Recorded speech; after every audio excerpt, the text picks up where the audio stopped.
Assalamualaikum warahmatullahi wabarakatuh. Innal hamdalillah nahmaduhu wa nasta'inuhu wa nastaghfiruh wa na'udzu billahi min shururi anfusina wa min sayyiati a'malina. May yahdihillahu fala mudilla lahu wa may yudlilhu fala hadiya lahu. Asyhadu an la ilaha illallah wahdahu la syarika lahu wa asyhadu anna sayyidana wa nabiyyana Muhammadan abduhu wa rasuluh. Allahumma salli wa sallim wa barik ala sayyidina Muhammad wa ala alihi wa ashabihi ajma'in. Subhanaka la ilma lana illa ma 'allamtana innaka antal alimul hakim. Rabbi shrah li sadri wa yassir li amri wahlul 'uqdatam min lisani yafqahu qawli. Allahumma la sahla illa ma ja'altahu sahla wa anta taj'alul hazna was-sa'ba idza syi'ta sahla. Wala haula wala quwwata illa billahil aliyyil azim. Amma ba'd. Hadirin jemaah yang dirahmati Allah, alhamdulillah pada malam ni kita dapat bertemu. Tuan-tuan semua sihat no? Tuan-tuan tak tahu apa malam ni kuliah? Tahu kot? Saya tunggu juga mesej abang, abang tak ingat ke macam mana? Ke malam ni cancel ha? Oh ya ke? Itulah. Tak apalah tuan-tuan, saya ingat jadual, saya datanglah ikut jadual saya tuan-tuan. Baik. Jadi tuan-tuan, insya-Allah malam ni kita sambung kitab kita, kitab Sulamul Mubtadi, tangga bagi orang yang mula belajar. Kita berhenti di mana tuan-tuan? Ha? Ke surat 11 di mana tu? Ya, bawah. Nah, kita masih lagi di bawah Nawaqidul Iman.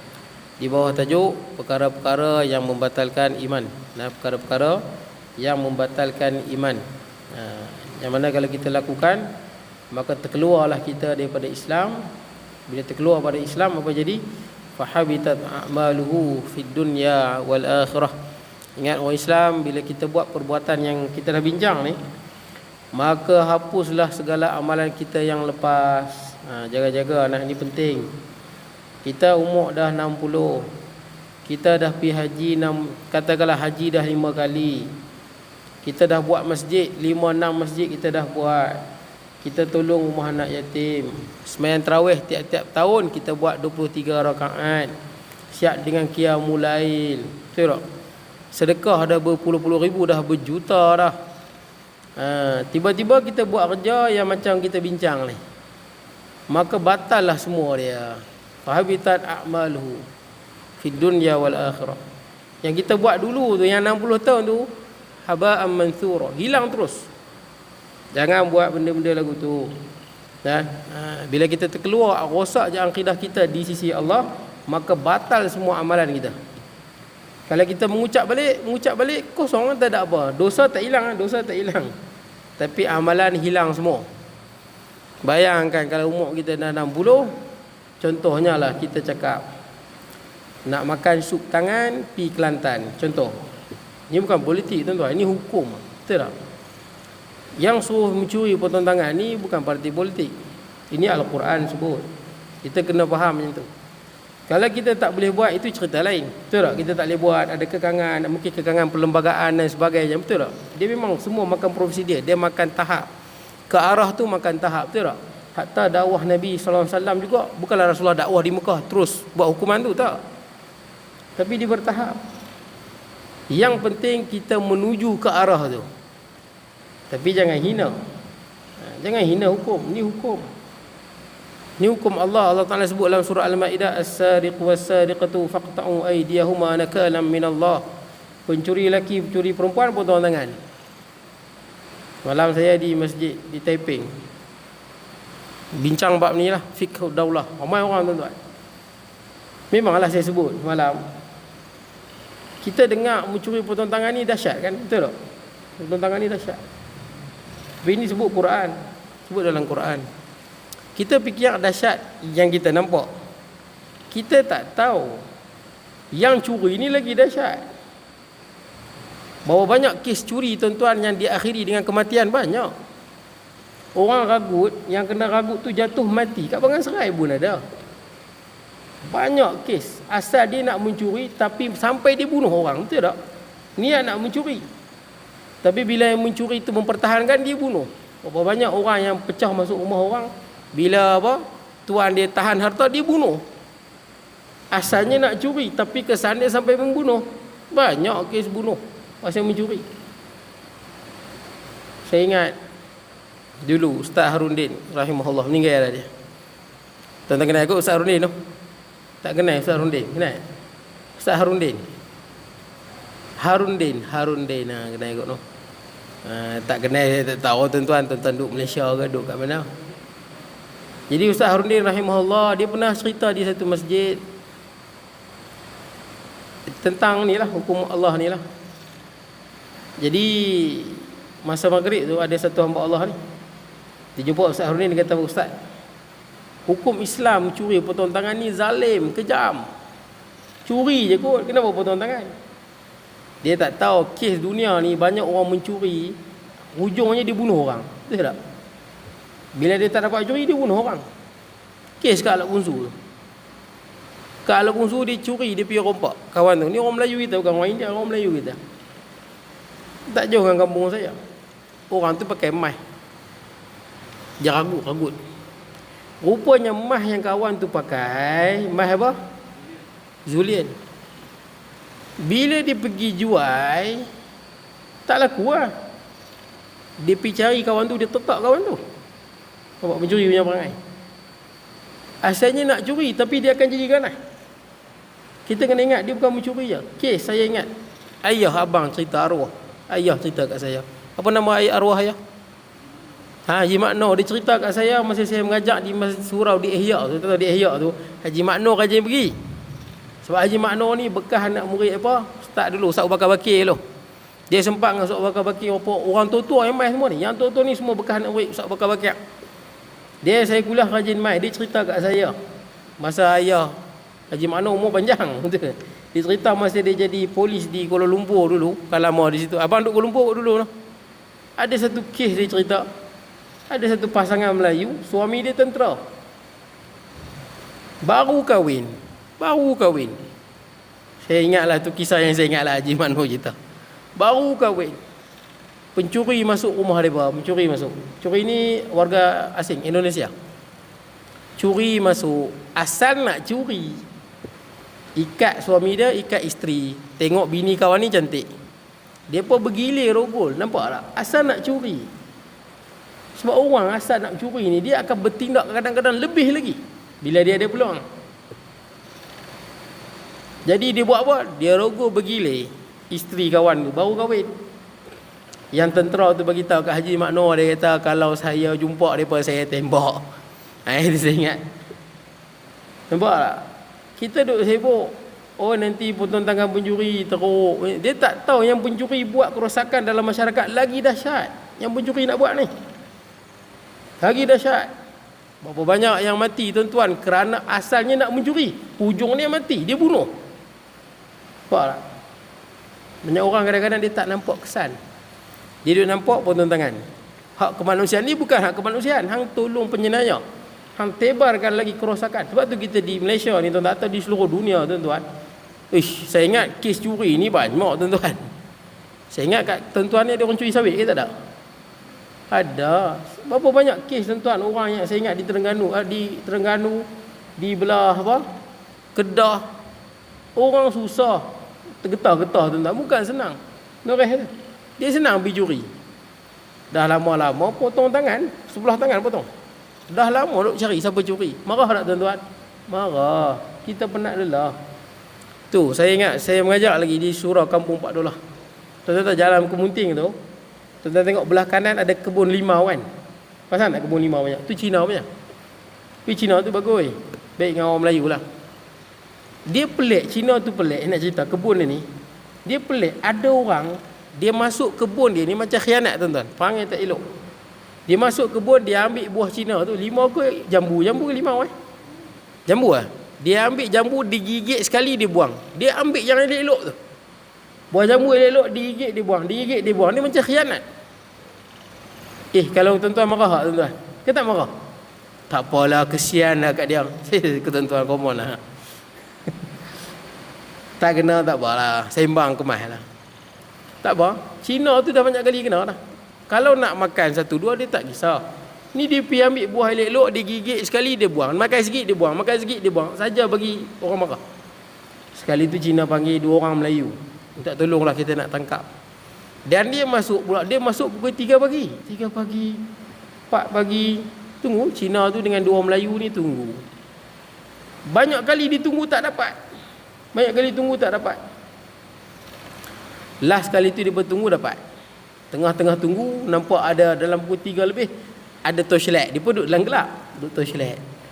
Dia cari buahnya elok-elok, dia makan sikit dia buang. Makan sikit dia buang. Tengah dia buat kerja lagu tu, dia pun ambil bulu, dia pun balun tan telok dia tuan-tuan. Kena sekali terduduk tu Dia pun balun cukup. Yang buat kerja ni orang Melayu kita tuan-tuan, tak ada kerja. Cina tu marah semua. Cina tu kata lain kali nak ambil. Dia kata, tapi kenapa buat macam ni? Makan buang, membaziak. Dia bagi, kalau nak makan 2-3 saya bagi. Pasal ambil buang. Saya nak cerita Ustaz Rundin tadi tu. Jadi ada lelaki ni kata kat Ustaz Rundin, pokok Islam ni mencuri pertentangan ni zalim. Dia tak tahu yang ni Quran sebut. Dia tak ada kaitan dengan parti politik. Sebab kadang-kadang orang ni dia jahil sangat tuan-tuan. Dia jahil, dia bebal. Kadang-kadang dia ingat bila sebut macam tu parti politik. Bukan. Sepatutnya seluruh umat Islam memperjuangkan benda yang sama. Betul tak? Bila tak ada, adalah sebahagian umat Islam yang perjuangkan. Tapi dia tak ada kaitan dengan dia. Tak ada kaitan. Ini hukum dalam Quran. Saya boleh pujilah sikit Datuk Sri Najib, walaupun dia dah kena hukum kan, 12 tahun penjara, 210 juta kan, tapi tangguh hukuman dia. Tapi dia kalah lah di Mahkamah Rayuan tu.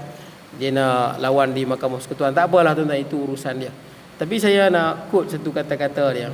Dia sebut, hudud ni undang-undang Allah, kita tak boleh pelekehkan dia. Tapi di Malaysia ni belum sampai masa. Lebih kurang macam tu lah dia sebut. Sebut macam tu tak apa. Jangan kata siapa nak makan sup tangan pergi Kelantan. Siapa yang rasa dia tak boleh buat, tak apalah, mungkin susah, nanti ada penentangan masyarakat majmuk, kita mesti ke arah tu. Tapi makan masa tak apalah. Kita sebut kerana ada kekangan-kekangan tuan-tuan. Saya tahu, tuan-tuan tahu, memang betul katanya. Di Algeria dulu, Algeria dulu parti Islam menang. Parti Islam menang. Bila parti Islam menang, dia buat undang-undang Islam. Apa jadi? Perancis attack tuan-tuan. Perancis. Boleh dikatakan kuasa-kuasa dunia ni dia takkan senang kalau kita buat undang-undang Islam. Dia bukan pasal apa? Pasal mereka memang tak mahu. Algeria asalnya kuasa Islam merintah. Perancis attack, bunuh puluh ribu, mungkin ratus ribu mati. Dia jajah tu Algeria. Bahaya tuan-tuan. Makna dia bahawa kita perlu laksana undang Islam, tapi kena step by step. Tapi kena ke arah tu, tapi jangan hina. Siapa yang kata macam tu dengan niat menghina, rosak akidah tuan-tuan, rosak akidah. Sayanglah umur dah 90 lebih, 100 lebih, kita ungkap perkataan tu, rosak akidah, batal semua amalan kita. Ataupun contoh yang lain, dia kata, siapa-siapa lah kata, Rasulullah SAW simpan janggut sebab apa? Sebab tak ada jilat, pisau cukur tak ada. Jangan buat lagu tu. Betul tak? Ini sunnah. Ini bukan benda main, ini serius tuan-tuan. Yang masalahnya, ada orang boleh sokong. Itu yang pelik tu. Orang Islam ke? Orang bukan Islam boleh sokong kenyataan ni. Allah, jahil di atas jahil. Teruk tuan-tuan. Ni jahil di atas jahil. Bodoh di atas bodoh. Itu bahasa dia tuan-tuan. Teruk tuan-tuan. Macam mana boleh sokong? Ni kenyataan kufur. Ataupun disebut lagi, kalaulah rejam penzina yang dah kahwin kan. Zina yang dah kahwin rejam dengan batu. Habislah batu bata nak buat rumah. Buat kira. Dia buat jahil tuan-tuan. Rejam penzina ni bukan pakai bata rumah tu. Tuan-tuan pakai bata tu, tuan-tuan bagi tang kepala, innalillah tuhilah tuan-tuan. Ni batu kecil tuan-tuan. Tapi jangan sebut perkataan tu. Bahaya. Kita sangka kita baik, kita ungkap perkataan itu, batal akidah, batal semua amalan kita tuan-tuan. Betapa ruginya kita tuan-tuan. Masuk juga tuan-tuan, sebahagian orang kan, dia tak mau tutup aurat, betul tak? Orang lelaki ke orang perempuan, dia tak mau tutup aurat. Pasal apa dia kata? Tutup aurat ni semua hipokritnya. Tengok, siapa suruh tutup aurat? Siapa suruh tutup aurat? Quran yang suruh. Tiba-tiba dia kata tutup aurat ni hipokrit dia semua. Ni semua hipokrit. Yang suruh tutup aurat Allah Azza wa Jalla. Kenapa hina-hina? Dia hina hukum. Ni berat tuan-tuan. Ni berat. Jaga-jaga. Sebab tu kadang-kadang ada sebahagian orang, dia sangka dia baik. Dia sangka dia baik. Sebenarnya dia kufur di sisi Allah. Dia kufur. Dia dah jatuh di tempat munafik. Yang mana orang sangka di Islam dan dia pun perasan di Islam. Dia perasan di Islam. Orang pun sangka di Islam. Dia mati orang tanah di perkuburan Islam. Tapi kata Allah, innal munafiqina fid darkil asfali minan nar. Munafik ni duduk neraka paling bawah. Kerak terus, kerak neraka. Pasal apa jadi lagu tu?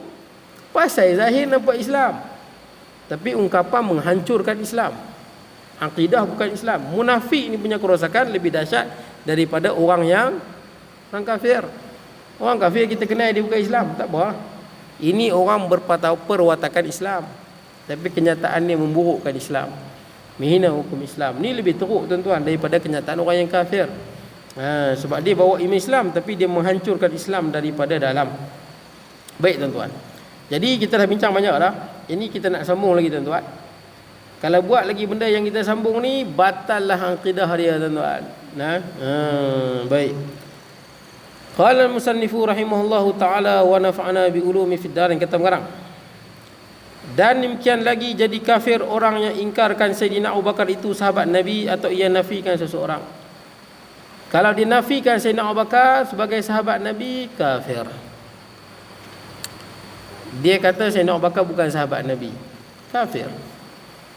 Ataupun dia mengkafirkan Sayyidina Abu Bakar, ni lagi teruk. Dia kata Sayyidina Abu Bakar ni kafir. Ni lagi kafir lah tuan-tuan. Kalau dia kata Sayyidina Abu Bakar ni bukan sahabat Nabi pun dia dah kafir. Dia kata Sayyidina Abu Bakar bukan sahabat Nabi, ataupun dia menafikan, dia tolak Sayyidina Abu Bakar, kafir dia. Sebab dalam 114,000 sahabat Nabi sallallahu alaihi wasallam, Sayyidina Abu Bakar lah sahabat Nabi yang kesahabatannya disebut di dalam Al-Quran surah At-Taubah. Sebut dalam Quran surah At-Taubah, cerita tentang sahabat Rasulullah, Sayyidina Abu Bakar sebagai sahabat Nabi. Kalau tuan-tuan ingat ketika mana Rasulullah SAW bersama dengan Sayyidina Abu Bakar di dalam gua mana? Gua Thur, waktu nak pergi ke Madinah tu kan. Waktu dia berduduk berdua 3 malam di situ. Satu ketika orang kafir naik. Tentang pernah pergi Mekah tahulah, dia tinggi sikit. Orang kafir naik ke atas. Bila orang kafir naik ke atas, Sayyidina Abu Bakar kata kat Rasulullah SAW, kalau dia tengok bawah, tentang pernah pergi Mekah tahulah. Pernah sampai dah Mekah kat mana? Kalau naik di Gua Thur sampai di atas tinggi, nak naik payah. Bila dia sampai di puncak tu, dia duduk di atas tu, Sayyidina Abu Bakar dengan Rasulullah duduk dalam lubang, bukan jauh. Kalau dia tengok bawah nampak. Tengok bawah nampak terus. Kata Sayyidina Abu Bakar kepada Rasulullah SAW, kalau dia tengok bawah, dia nampak kita. Kata Rasulullah, wahai Abu Bakar, ma dhannuka bisnain Allahu salisuhuma. Adakah engkau menyangka kita berdua, Allah yang ketiga? Jangan takut. Cerita ni Allah Ta'ala rakamkan dalam surah At-Taubah. Kata Allah Azza wa Jal, idh yaqulu li sahibihi la tahzan innallaha ma'ana. Ingat ketika mana dia berkata kepada sahabatnya. Jelas tuan-tuan. Ketika Nabi SAW berkata kepada sahabatnya, la tahzan, jangan sedih, jangan duka cita, innallaha ma'ana, Allah bersama dengan kita. Jadi tuan-tuan, Quran mengiktiraf kesahabatan Sayyidina Abu Bakar. Kalau orang kata Sayyidina Abu Bakar ni jahat, dia kafir, dia bukan sahabat Nabi, orang tu kafir. Jelas kan? Saya lupa tuan-tuan cerita Ustaz Runin tadi tu. Lupa tuan-tuan, saya habiskan tuan-tuan, lupa. Hamba Allah tu beritahu kat Ustaz Runin, hukum Islam potong tangan ni zalim. Tapi Ustaz Runin tak jawab, diam ya. Pasal apa tuan-tuan? Kita tuan-tuan atau saya, apatah lagi kalau sebagai ustaz, bukan semua orang kita nak layan, betul tak? Ada setengah orang ni dia jahil, tapi jenis perumah, kita perumah tak reti, tapi dia buat gangster tak ketuan hala, betul tak? Dia buat garang tak ketuan hala. Jadi kita layan orang lagu ni, kita jatuh maruah kita, betul tak? Nanti dia angkat suara, duk terjerit-jerit. Jadi saya pun tak layan kan orang lagu tu. Pasal apa? Buang masa. Buat malu kita layan orang lagu tu. Jadi Ustaz Harudin tak layan dia. Dia kata hukum Islam ni zalim, potong tangan. Tak apa lah. Masa kuliah, dia balik. Kan ada orang lagu tu, betul tak? Kuliah tak mau dengar, tapi bila sembang agama, kemain lagi. Tuan-tuan pernah jumpa orang lagu tu? Ada tuan-tuan. Kuliah tak mau mengaji. Mengaji pondok, tak pernah mengaji kat universiti, tak pernah kuliah pun tak main. Tapi sembang bab agama, kita naik meluat. Saya pernah jumpa tuan orang tu malas saja. Kalau dia sembang agama tu betul tak apa. Dia sembang tak betul. Merapu. Tapi semangat. Betul tak? Dia semangat. Suara dia kuat. Dia terjerit-jerit. Jadi jenis orang macam ni lah tuan-tuan. Ngaji malah. Sebab tu tuan-tuan kalau pergi kedai-kedai kopi jumpa orang yang tak mengaji tapi sembang agama kemain, tuan-tuan tinggal tuan-tuan mengarut. Buang masa layan tuan-tuan. Sebab Quran kata wa'arid anil jahilin. Orang yang jahil jangan layan. Ingat tu. Orang jahil jangan kita debat dengan dia, jangan kita berbahas dengan dia. Jawapan bagi orang jahil adalah diam. Itu jawapan dia. Layan ni buang masa. Maruah kita jatuh, dia syok duk merapu, tuan-tuan. Jangan layan. Itu cara orang jahil, jawapan dia diam. Buang masa layan, tuan-tuan. Sebab dia tak faham. Kita berhujah pun dia bukan faham pun. Jadi tuan-tuan, Ustaz Harudin pun diam lah. Ustaz Harudin pun kuliah. Masa kuliah dia tak ada. Lari balik main masjid. Ini kita risau tuan-tuan. Main masjid tapi tak mau mengaji. Itu tak bahaya. Saya pernah sebut kat tuan-tuan, ada masjid kan yang Bilal dia tu umur 80 tahun lebih. Dah jadi semayang di surau tu dah mungkin 40 tahun lebih. Tapi semayang diam. Boleh tuan semayang diam? Angkat takbir? Boleh? Baca Fatihah diam? Diam. Boleh tuan-tuan? Boleh imam baca diam? Umur 80 lebih, dah berpuluh tahun dia semayang di masjid tu belakang imam. Bahaya. Dan saya pernah imam bagi tahu saya, dia pergi masjid orang tua lah. Tua, imam bagi tahu saya nak tengok bersebelah salah. Ambil uduk, basuh kaki macam mana? Dia tak angkat kaki. Kan kaki tu dia simbah atas. Tahu kaki? Simbah atas. Ini imam bagi tahu saya. Yang ni pun imam bagi tahu saya. Saya sebab salah tuan-tuan. Pasal nak kata dia bisu, dia bukan bisu, dia boleh azan. Azan boleh. Dia boleh kamat. Itu bahaya tuan-tuan. Kenapa bahaya? Bila kita tak mengaji, kita semayang tak betul, dia macam tak semayang. Itu bahaya tu. Kan ada seorang sahabat Nabi kan, dia semayang laju, semayang tak ada tumaninah tu. Tuan-tuan ni ada ustaz ngajar tak bab semayang? Bab semayang jemaah ada tak? Bab fiqh ada ke tak? Ada. Penting tuan-tuan. Bab tu penting. Banyak orang kadang-kadang silap tuan-tuan. Banyak orang tuan. Ni kita bayangkanlah ustaz dah main mengajar, tak main mengaji. Betul tak? Jadi tuan-tuan, bila dia semayang macam tu, diam. Fatihah dia semua diam, memang tak sah. Saya sebut tuan-tuan kan, ada seorang sahabat Nabi, dia semayang, Rasulullah tengok dia semayang. Bila dia habis semayang, dia jumpa, dia datang kepada Nabi SAW. Dan Nabi kata dekat dia, irji' fasalli fa innaka lam tusalli. Hampi balik, semayang balik. Pasal hang tak semayang lagi. Hang nampak tu? Pergi balik semayang, pasal hang tak semayang lagi. Padahal dia semayang, Rasulullah tengok. Dia pun semayang kali kedua. Semayang. Dia habis semayang, dia datang kepada Nabi SAW. Rasulullah tengok dia semayang. Dia datang kat Nabi SAW. Rasulullah kata, irji' fasalli fa innaka lam tusalli. Hampi balik-balik, hang semayang, hang tak semayang lagi. Nampak tu? Ni berat tuan-tuan. Tapi banyak orang pandai remeh kan, malas mengaji. Tengok ustaz, meluat tuan-tuan, tak suka kat ustaz. Tak apa. Dia semayang kali ketiga. Dah 3 kali ya semayang. Rasulullah tengok, sallallahu alaihi wasallam tengok. Habis semayang, dia datang kepada Nabi sallallahu alaihi wasallam. Nabi kata apa? Irji' fasalli fa innaka lam tusalli. Hang pi balik-balik, ulang balik semayang, hang tak semayang lagi. Nampak? 3 kali dah semayang. Dia kata Rasulullah tak larat. Yang ni yang aku boleh buat. Rasulullah ajak dia semayang kan. Rasulullah tu dia ambil semayang. Kemudian semayang ni macam mana? Kena baca. Betul? Bila baca ni mulut buka, telinga kena dengar.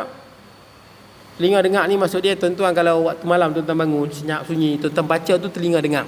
Macam tu lah. Kalau hujan lebat, tuan-tuan baca tak dengar, tak apa. Yang penting kalau tak bising telinga tuan-tuan dengar. Tuan-tuan faham tak?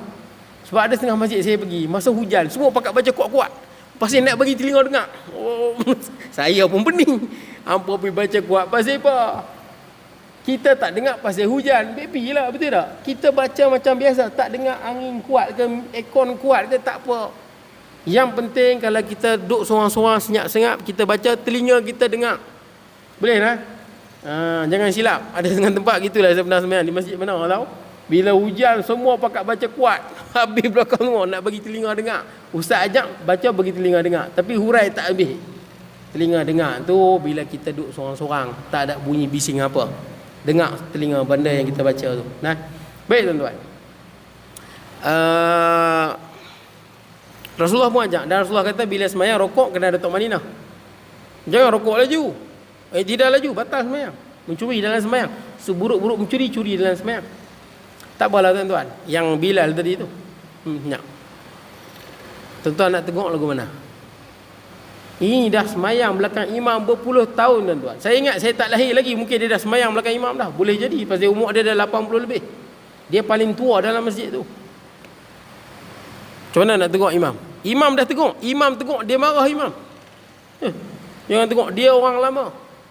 Dia senior hampa imam junior semua. Junior pun apa, umur 70 dah imam pun. Dia anggap junior. Orang dah berjanggut, lutut pun sakit, junior. Tapi dia 80 sihat dia. Dia 80 sihat. Dia betul lah, saya tengok dia lebih sihat pada imam lagi. Imam yang muda pada dia tu dah sakit teruk dah tuan-tuan. Dia sihat. Sihat tuan-tuan. Jadi badan kecil ni sihat semua. Cergas. Sekarang pun ada tuan. Dia mengaji, okey lah duduk macam ni. Duduk kat depan macam tu. Jadi tuan-tuan, dia kata, Ustaz tengoklah Ustaz, kami kesian. 2 imam jumpa saya. 3 imam jumpa kat saya cerita benda yang sama. Tengoklah Ustaz. Kesian kat dia. 3 imam. Yang 3 ni umur 70 lebih. 2 70 lebih, yang seorang lagi 60 lebih. Ustaz tengoklah macam mana pun. Saya bukan nak tak mau tengok. Kalau imam 3 orang yang dapat tauliah daripada jabatan tengok pun tak jalan, saya tengok lagi lah tuan-tuan. Dia kata, Ustaz tengoklah lagu mana pun. Saya pun fikir macam mana nak tengok. Masa saya kuliah tu saya selit tuan-tuan. Selit supaya dia tak rasa. Saya pun tak tengok dia. Saya selit sikit je tuan-tuan. Selit, saya sampaikan sikit supaya dia tak tahu saya kata kat dia lah. Betul tak? Saya umum je saya bagi tahu. Itu pun tak lama sangat, sekejap supaya dia tak terasa. Nak jaga hati dia. Tak tengok dia langsung. Saya cakap umum, secepat yang boleh dan sepadat yang boleh, seringkas dan padat. Supaya dia tak terasa lah. Rupanya dia terasa juga. Dulu mengaji duduk macam ni. Lepas saya tengok macam tu, dia duduk nunjuh di belakang. Dah duduk di belakang, buka kopiah, duduk macam ni tidur. Saya dah buat macam mana tuan-tuan. Saya kerja saya menyampaikan. Betul tak tuan-tuan? Saya baru ni ada satu surau. Jemaah kata kat saya, Ustaz, ada satu jemaah tu, dia pun punya biras tuan-tuan. Tahu biras? Berah. Piramli kata berah. Biras tuan-tuan. Dia pun ada 3 birah. Semayang masjid tu 3 birah tuan-tuan. Senang kata apa? Yang ni kahwin dengan kakak, ni kahwin dengan adik, ni kahwin dengan adik bongsu. Birah tapi duduk dalam satu surau. Boleh macam tu. Jadi 3 orang semayang. Ada satu birah ni, dia boleh azan, dia boleh jadi imam. Dia merajuk tak main surau. Lama dah tak main tuan-tuan. Saya ingat hampir setahun dah dia merajuk. Hampir setahun dia merajuk. Saya panggil dia Imam Madinah tuan-tuan. Dia jadi imam, saya panggil Imam Madinah.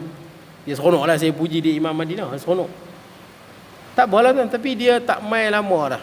Hampir setahun dia tak main. Birah dia lah. Jadi tuan-tuan, bila lepas kuliah kadang-kadang kami buat kenduri, kadang pergi makan roti canai pagi kan. Pagi dia ajak makan roti canai, pergilah. Kalau dia nampak je jemaah, nampak je ustaz, dia terus lari. Dah hampir setahun dah. Padahal dia selalu main kuliah. Jadi ada satu jemaah tu kata, Ustaz tolonglah jumpa dia nasihat. Saya bukan tak boleh nasihat. Yang pertama tuan-tuan, kita kena faham adab dalam ilmu, betul tak? Adab dalam ilmu ni, kalau ikut adab sebenarnya tuan-tuan, macam mana tuan-tuan nak dapat ilmu? Tuan-tuan start motor ramai-ramai pergi masjid tinggi. Macam tu tuan-tuan. Bukan semai. Itu adab dah beribu tahun begitulah tuan-tuan, adab dia. Sebab tu tuan-tuan baca Imam Syafi'i, Imam Bukhari, Imam Ahmad, imam ulama-ulama dulu kan. Kecil-kecil dah jalan dah tuan-tuan. Jalan ratusan kilometer, ribu kilometer cari tok guru, betul tak? Kena pergi cari tok guru, bukan tok guru mai.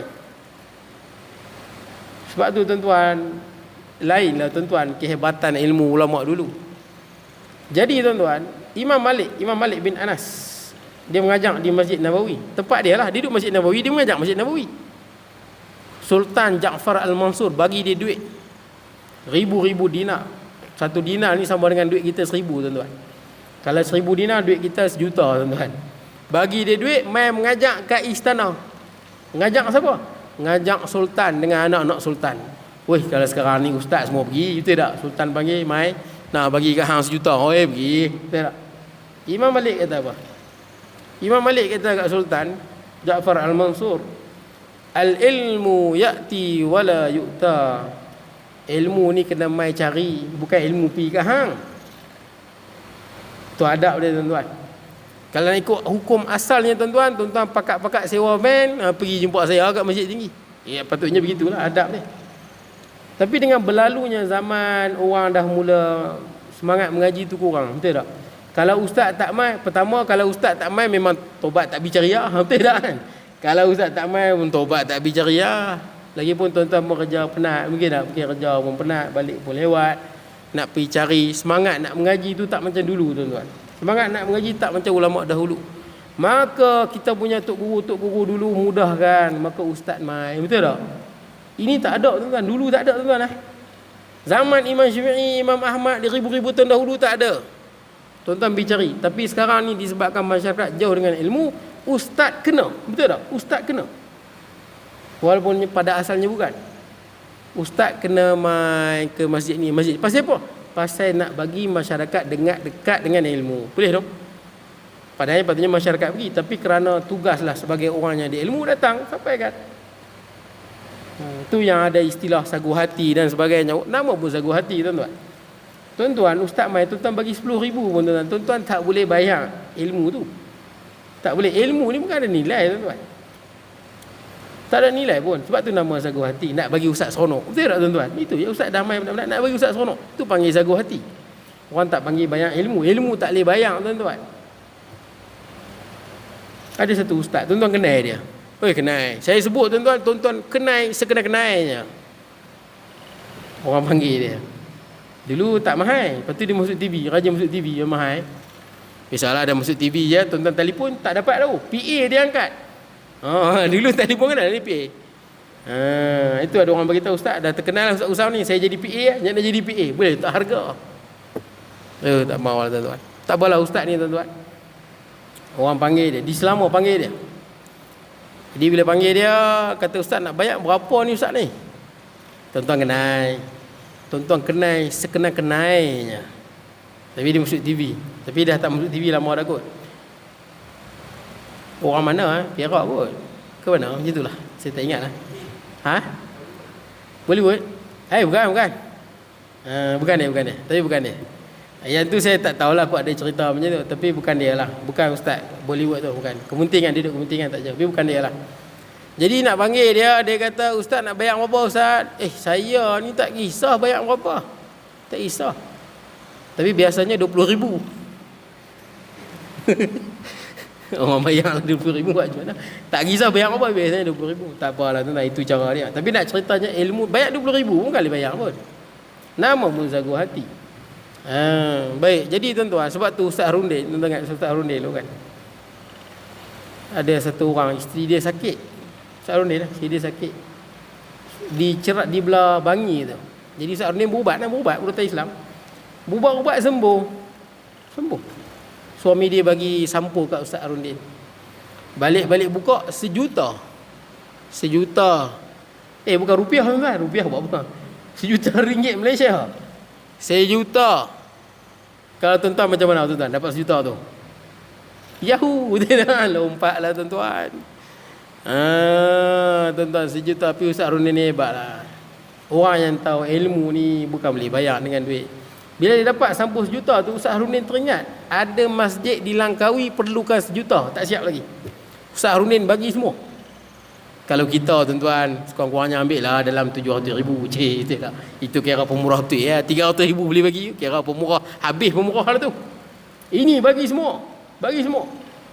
Dah siap masjid tu, pihak masjid panggil ya Ustaz Harudin. Penerima paling banyak. Ustaz Harudin bawa laki tu yang bagi duit tu. Laki tu tak tahu apa. Ustaz Harudin kata, mainlah jom pergi Langkawi. Waktu perasmian masjid tu. Jadi Ustaz Harudin berucap. Ustaz Harudin kata apa? Tuan-tuan kena berterima kasih pada hamba Allah ni. Dialah yang bagi 1 juta. Padahal laki tu bagi dekat Ustaz Harudin. Terkejut dia. Betapa tawaduknya dia. Orang yang tahu nilai ilmu. Orang yang tahu nilai ilmu. Sebab tu saya pergi mana-mana tempat tuan-tuan. Bayanglah lagu mana pun. Tapi kalau kurang adab memang saya tak main. Saya beritahu awal. Bayanglah banyak mana pun. 1,000, 10,000, 20,000, 30,000. Kalau adab mengaji kurang dengan ustaz, maksud dia tindakan tak ada adab lah tuan-tuan. Saya tak main. Nah itu prinsip saya tak main terus. Pasal apa kurang adab. Boleh lah kalau orang yang jahil, betul tak? Jauh pada Islam. Ni semua orang yang dah pandai dah. Jadi tuan-tuan,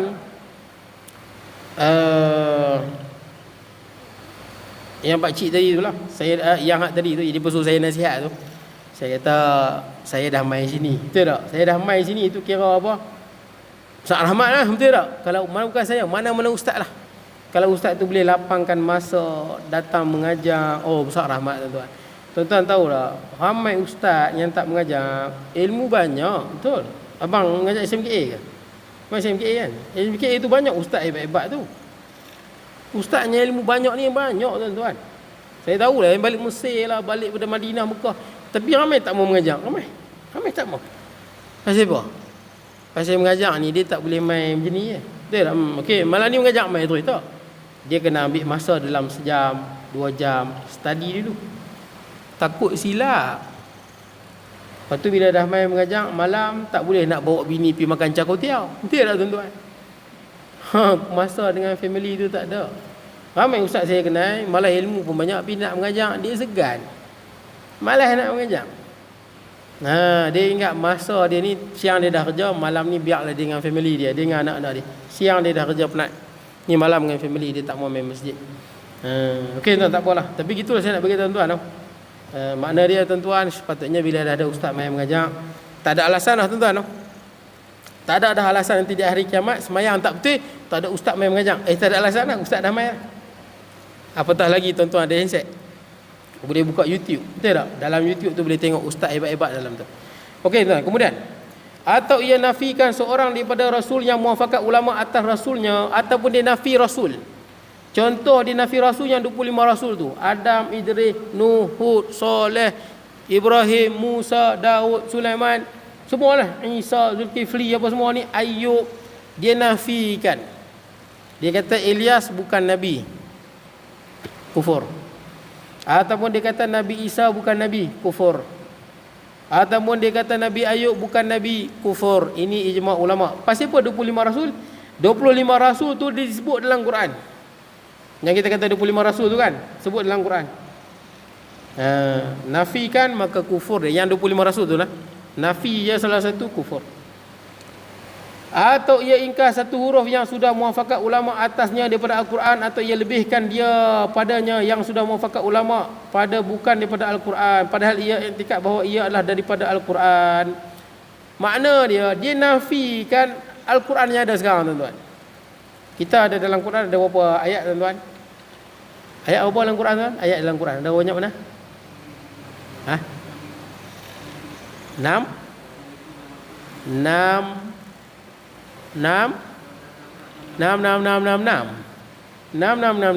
tak ada ulama sebut tuan-tuan. Tapi kenapa ramai orang sebut 6. Pasal apa? Pasal ada orang nipu tuan-tuan. Orang jual produk. Contoh ingat dulu air Musaffar. Ingat air Musaffar yang dia kata rendaman za'faran lah, apa benda lah. Ingat tak? Saya pernah minum air tu. Dulu lah masa saya sekolah rendah lagi kot. Ada ustaz jual ayak tu. Dia ayak kononnya direndam apa? Dia ambil kertas, ditulis apa? Rajah-rajah, Fatihah lah apalah, guna za'faran, rendam dalam ayak tu. Jadi ayak rendaman, ayat Quran ditulis di atas kain warna putih, guna za'faran, rendam dalam tu sampai hilang apa? Tulisan tu. Maksudnya meresap dalam tu lah. Ingat tak air musaffah tu? Saya pernah beli, tuan-tuan ingat kotak dia. Botol dia pun petak segi, dia lain sikit, betul tak? Dia petak, pernah minum kot. Dia petak, dia segi, dia bukan macam ni, dia bulat. Dia segi empat, dia punya petak, dia segi empat ke bawah. Saya pernah beli dan saya pernah jual pun, tuan-tuan. Saya sekolah rendah pun saya tahu. Tak apalah tuan-tuan, ayak tu boleh je minum kan, tak ada apa, boleh minum. Saya pun beli tuan-tuan, saya beli. Saya beli, saya pun minum lah kerana katanya ni ada kelebihan ni lah, kelebihan macam-macam kelebihan lah tuan-tuan. Dia tulis surah ni, dia rendam dalam ayak. Alah tuan-tuan pun boleh. Tuan-tuan ambil Quran, ambil ayak sebesen, rendam sebulan. Turun tak tulisan dia? Mungkin turun. Tuan-tuan minum rendaman satu Quran tu. Tuan-tuan nak minum satu Quran. Tapi saya nasihatkan tuan-tuan, saya buat lagu tu lah. Tuan-tuan nak jadi pandai, tuan-tuan nak jadi kaya, tuan-tuan nak jadi hebat, bukan makan minum rendaman tu. Tuan-tuan kena mengaji. Betul tak tuan-tuan? Tak ada tuan-tuan rendam Quran tu, 10 Quran rendam dalam ayak, luntur semua, hilang tulisan dia tu. Tuan-tuan minum, adakah Quran ada dalam dada tuan-tuan? Tak. Mana ada nak faham Quran kena rendam ayat Quran, minum Quran? Okey tuan, tak apa. Jadi tuan-tuan, penjual musaffah tu lah, air musaffah tu, dia masuk Redo Aikim. Dia jual air musaffah tu, dia masuk Redo Aikim. Jadi dia sebut dalam radio tu, dia kata ayat Quran sama dengan sendi-sendi yang berada di badan manusia. Jadi katanya sendi-sendi yang berada di badan manusia ni 6,666. Samalah ayat Quran 6,666. Tuan-tuan, dua kali dia tipu. Pertama, tak ada mana-mana ulama yang sebut 6,666 tuan-tuan. Tak ada mana-mana ulama yang sebut. Satu. Yang kedua, sendi manusia ada 6,000 ke tuan-tuan? Cuba tuan-tuan kira, mana 6,000 kan? Inilah 1, 2, 3, mana 6,000 kan? Nak kata 1,000 pun tak sampai kot. Dia tipu kedua, dia kata sendi manusia ada 6,666. Tipu yang kedua. Ayat Quran memang ada khilaf di kalangan ulama, tapi tak ada satu ulama pun sebut 6,666. Kenapa ada khilaf? Sebab tempat berhenti tuan-tuan. Saya bagi contoh Kita baca Fatihah. Sebagian ulama kata siratal ladzina an'amta alaihim, satu ayat. Setengah ulama sebut.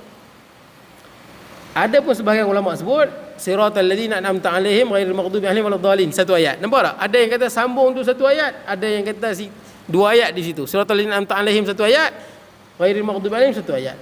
Jadi kiraan tu lain. Boleh tempat berhenti tu. Tapi Quran yang sama. Tapi pandangan yang paling masyhur, Quran ada 6,236. 6,236 ayat. Ingat 6,236. Inilah yang paling tepat tuan-tuan. Ini kiraan yang paling tepat inilah.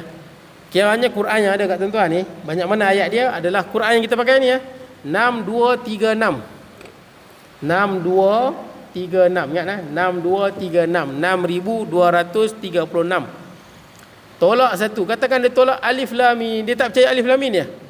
Dia beriman semua. Dia beriman dengan Allah, dengan Rasul, dengan hari kiamat, qada semua dia beriman. Semua ayat Quran semua dia beriman. Tapi dia tolak alif lam mim. Kafir tak? Kafir. Ataupun dia tolak ayat yang paling pendek dalam Quran tu. Ayat apa paling pendek? Ayat yang paling pendek. Alif lam mim ada 3 huruf. Yasin 2. Yasin. Sad lagi. Nun. Ada nun. Nun lagi. Qaf. Qaf. Tolak yang tu habis. Walaupun satu huruf. Satu huruf tu mewakili satu ayat. Saya ingat ustaz saya dulu tuan-tuan. Kata hidung pula tuan-tuan. Lagi berapa minit Imam? 9 minit lagi. Oh ya Allah. Kita bacalah tuan-tuan. Kita habiskan perenggan ni. Kemudian, atau ia dustakan seorang pesuruh Allah, ataupun dia anggap yang bukan ayat Quran, dia anggap ayat Quran. Contohnya dia kata bukan ayat Quran, dia kata ayat Quran, dia kata tahiyat akhir ayat Quran. Contohnya lah, padahal bukan ayat Quran. Ataupun dia kata doa iftitah ayat Quran, itu bukan ayat Quran. Dia mengatakan yang bukan ayat Quran sebagai ayat Quran. Dan bahaya. Macam sebahagian pengikut Syiah yang mengatakan Quran yang kita ada ni betul, tapi 1/3. Lagi 2/3 ada ada dekat imam yang gaib, duduk dalam gua, dah 1000 tahun menyorok dalam tu. Dia kata ada lagi 2/3. Dia percaya Quran yang ada ni. Kat Iran pun Quran yang sama. Tapi lagi 2/3 ada dekat imam yang duduk dalam gua di Sirdap, di Samarra. Ini kufur tuan-tuan. Siapa yang percaya macam ni, akidah kufur. Dia mengatakan Quran tak lengkap. Nah, ni akidah kufur. Mati tuan-tuan kekal dalam neraka. Siapa percaya macam tu, mati kekal dalam neraka, duduk neraka paling bawah bersama dengan orang munafik. Kemudian tuan-tuan, atau ia dustakan seorang pesuruh Allah, atau ia kurangkan martabatnya, atau dimudahkan namanya, atau ia hinakan dengan kasar mengurangkan dan menghina dia, atau harus boleh jadi nabi kemudian daripada nabi kita Muhammad sallallahu alaihi wasallam, atau lainnya yang seumpamanya, maka yang demikian itu jadi kafir. Ataupun dihina salah satu nabi, dihina Nabi Isa ke, hina Nabi Muhammad ke, hina Nabi Adam ke, mana-mana nabi yang dihina kafir. Boleh tak? Ataupun dia percaya ada nabi setelah Nabi Muhammad sallallahu alaihi wasallam. Dia percaya ada nabi. Contohnya Qadiani tuan. Qadiani adalah ajaran yang pengikut dia katanya ada 200 juta. Ramai Dan dia klaim dia Islam. Tuan-tuan di Malaysia ni tuan-tuan boleh jumpa depa di Batu Cave, Kampung Nakhoda. Tuan-tuan boleh pergi sana, itu tempat depa. Tuan-tuan jangan terkejut Tuan-tuan kalau jumpa depa tutup aurat rapat. Tutup rapat. Aurat tutup rapat. Dia punya syekh pakai serban. Syekh dia pakai serban, tapi lain sikit lah dia cara dia pakai serban. Dia ada ekor sikit, panjang ekor ni. Syekh dia pakai serban. Dan dia pun semayang, ada tempat semayang. Tuan-tuan pergi tempat depa di Kampung Nakhoda tu, ada kenyataan besar daripada Jabatan Agama Islam Selangor. Qadiani bukan Islam. Qadiani bukan Islam. Sebab yang pertama, dia pun tuan-tuan jangan terkejut pakai kopiah macam kita tuan-tuan. Semua macam orang Islam, sebiji macam orang Islam. Beza dia apa dengan kita? Yang pertama, dia berkata Qadiani itu nabi. Dia percaya betul. Mirza Ghulam Ahmad itu nabi. Rasulullah nabi, Mirza Ghulam Ahmad nabi. Mirza Ghulam Ahmad ni baru dalam cerita dia dalam 200 tahun lepas lah. 100 tahun yang lepas. 100 tahun lebih lah tuan-tuan. Mungkin dalam 150 tahun yang lepas. Dia pun anggap dia nabi. Dia pun percaya dia nabi sungguh. Kafir tak tuan-tuan? Kafir. Yang kedua, depa ada kitab selain pada Quran. Depa percaya Quran kita ni percaya, tapi depa ada kitab yang sama dengan Quran, katanya wahyu Allah juga. Depa ada kitab depa. Tapi kalau tuan-tuan jumpa depa, tuan-tuan jangan terkejut Siap dengan pakai kopiah putih, pakai baju Melayu, macam orang Melayu sebiji. Orang perempuan dia tutup rapat, tudung labuh. Tapi ada nabi dan ada kitab yang lain. Dan di Malaysia dah sepakat Qadiani bukan Islam. Tapi zahir dia tuan-tuan tengok macam Islam. Berhati-hati tuan-tuan berhati-hati. Jangan kita ikut ajaran-ajaran yang kita tak tahu mana mai dia tuan-tuan. Okey tuan-tuan, tak apa tuan-tuan. Kita dah isyak tuan, isyak belum? Kan? Baik, kita tengok akan datang dalam bahagian yang kedua. Akan datang dalam bahagian yang kedua. Jadi cukup sekadar tu tuan-tuan, saya mohon maaf kalau kurangan dan sebagainya. InsyaAllah kita bertemu pada masa akan datang. Bismillahirrahmanirrahim. Allahumma ja'al jam'ana hadha wa tafarruqana ba'da tafarruqan ma'suma la taj'al minna shaqiyyan wa la mahruman wa la matruda wa sallallahu nabiyina Muhammad wa ala alihi wa sahbihi baraka wa sallam. Alhamdulillah rabbil alamin.